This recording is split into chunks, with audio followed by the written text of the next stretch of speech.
Yung kapatid mo, iniwan na lang tayo dito. Walang utang na loob. Ay, tama naman yung ginawa ni Kuya eh. Hindi naman talaga dapat siya ang makulong.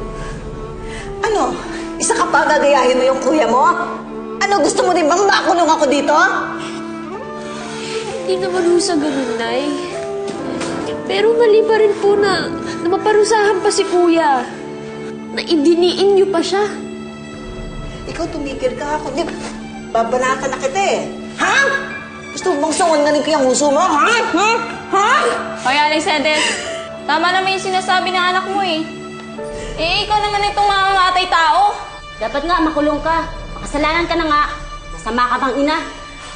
Teka nga muna, may alam ka ba sa buhay namin? Ba't ka ba nanghingi alam, ha? Ang epal mo eh.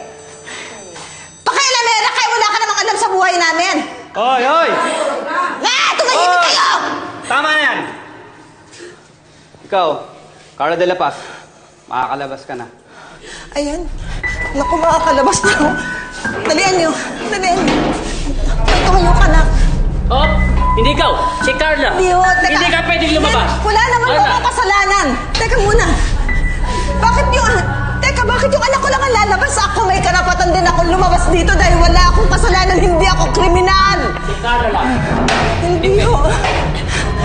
Sige, lock na yan. Carla, huwag mo akong iwan dito. Sige, iwan niyo ako dito.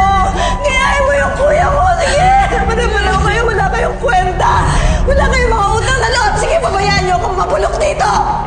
Padabalaw kayo. Sige, lumayas ka na!